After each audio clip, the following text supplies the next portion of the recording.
Hello, ശിവാസ് kitchen ലാൻഡിലേക്ക് എല്ലാവർക്കും സ്വാഗതം. ഇന്ന് നമുക്ക് ഓറഞ്ച് ഫിർണി എങ്ങനെ ഉണ്ടാക്കുന്നത് നോക്കിയാലോ. അപ്പോൾ ഞാനിവിടെ ബാക്കി വന്ന ചോറ് വെച്ചിട്ടാണ് ഈ ഒരു റെസിപ്പി ഉണ്ടാക്കുന്നത് കേട്ടോ.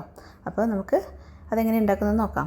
മിക്സിയുടെ ജാറിലോട്ട് ഒരു 1/4 കപ്പ് വേവിച്ച റൈസ് ഇട്ട് കൊടുക്കുക. അപ്പോൾ ഞാനിവിടെ വെള്ള റൈസാണ് എടുത്തിട്ടുള്ളത്. ഇതിലോട്ട് അരയ്ക്കാൻ ആവശ്യമായ വെള്ളവും കൂടി ഒഴിച്ചു കൊടുത്തിട്ട് നല്ല പേസ്റ്റ് പോലെ ഒന്ന് അരച്ചെടുത്തിട്ട് വരാം. ചെറിയൊരു ബൗളിലേക്ക് 1-2 ടേബിൾ സ്പൂൺ പാൽ ഒഴിച്ചു കൊടുക്കാം. ഇതിലോട്ട് ഓറഞ്ചിൻ്റെ നീര് ഒഴിച്ചു കൊടുക്കുക. അപ്പോൾ ഞാനിവിടെ ചെറിയൊരു ഓറഞ്ച് മുഴുവനായിട്ട് എടുത്തിട്ടുണ്ട് കേട്ടോ. ഉണക്കമുന്തിരിയും കൂടി ഇട്ട് കൊടുത്തിട്ട് നല്ലപോലെ ഇതൊന്ന് മിക്സ് ചെയ്യാം.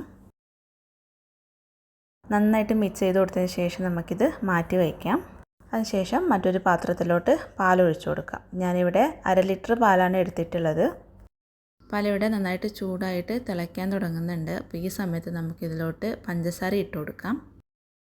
പഞ്ചസാരയൊക്കെ നമ്മുടെ ഇഷ്ടത്തിനനുസരിച്ച് കൂട്ടോ കുറക്കുകയൊക്കെ ചെയ്യാം കേട്ടോ. ഞാനിവിടെ 1/4 കപ്പിന് കുറച്ചധികമായിട്ടാണ് ഇട്ട് കൊടുക്കുന്നത്. പഞ്ചസാരയൊക്കെ നല്ലപോലെ ഒന്ന് മെൽട്ടാവട്ടെ. പഞ്ചസാര നല്ലപോലെ മെൽട്ടായി വന്നതിന് ശേഷം നമ്മൾ നേരത്തെ അരച്ച് വെച്ച ചോറ് ഇതിലേക്ക് ഇട്ട് കൊടുക്കാം. ചോറായതുകൊണ്ട് തന്നെ ഇത് കുറച്ചായിട്ട് ഇട്ട് കൊടുത്തിട്ട് ഇതുപോലെ നന്നായിട്ട് മിക്സ് ചെയ്ത് കൊടുത്തിട്ട് ബാക്കി ഇട്ട് കൊടുക്കുന്നതായിരിക്കും നല്ലത് കേട്ടോ. എന്നാൽ മാത്രമേ നമ്മുടെ പാലിലേക്ക് ഇത് നല്ലപോലെ മിക്സായിട്ട് വരുള്ളൂ. ഇനി ഇത് നന്നായിട്ട് തിളച്ച് കുറുകി വരണം. അതുപോലെ തന്നെ മധുരത്തിന് ഒന്ന് ബാലൻസ് ചെയ്യാൻ വേണ്ടിയിട്ട് ഈ സമയത്ത് ഒരു നുള്ളു ഉപ്പും കൂടി ചേർത്ത് കൊടുക്കാം. ഇതിപ്പോൾ ചെറുതായിട്ട് ഇവിടെ കുറുകി വരാൻ തുടങ്ങിയിട്ടുണ്ട്. ഈ സമയത്ത് നമുക്കിതിലോട്ട് നമ്മൾ നേരത്തെ പാലിൽ ഓറഞ്ച് നീര് മിക്സ് ചെയ്ത് വെച്ചത് ഒഴിച്ചു കൊടുക്കാം. വീണ്ടും നല്ലപോലെ മിക്സ് ചെയ്ത് കൊടുത്തിട്ട് ഒന്നുകൂടി കുറുക്കിയെടുക്കാം.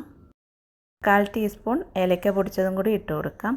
ഏലക്ക വളരെ കുറച്ച് മാത്രം ഇട്ട് കൊടുത്താൽ മതി കേട്ടോ. കാരണം ഓറഞ്ചിൻ്റെ ഫ്ലേവറാണ് ഇതിൽ മുന്നിട്ട് നിൽക്കേണ്ടത്. വീണ്ടും നല്ലപോലെ മിക്സ് ചെയ്ത് കൊടുക്കാം. ഇതിപ്പോൾ ഇവിടെ നല്ലപോലെ കുറുകി വന്നിട്ടുണ്ടെങ്കിൽ നമുക്ക് ഫ്ലെയിം ഓഫ് ചെയ്ത് കൊടുക്കാം. ശേഷം ഞാനൊരു സെർവിങ് ബൗളിലേക്ക് മാറ്റിയിട്ടുണ്ട്.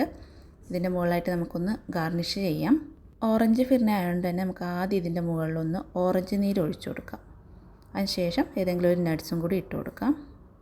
എന്നിട്ട് ഫ്രിഡ്ജിൽ വെച്ച് നന്നായിട്ടൊന്ന് തണുപ്പിച്ച ശേഷം സെർവ് ചെയ്യാം. അപ്പോൾ ഇത്രയേ ഉള്ളൂ, നമ്മുടെ ഓറഞ്ച് ഫിർണി ഇവിടെ റെഡി ആയിട്ടുണ്ട്. അപ്പോൾ എല്ലാവരും ട്രൈ ചെയ്ത് നോക്കാം കേട്ടോ.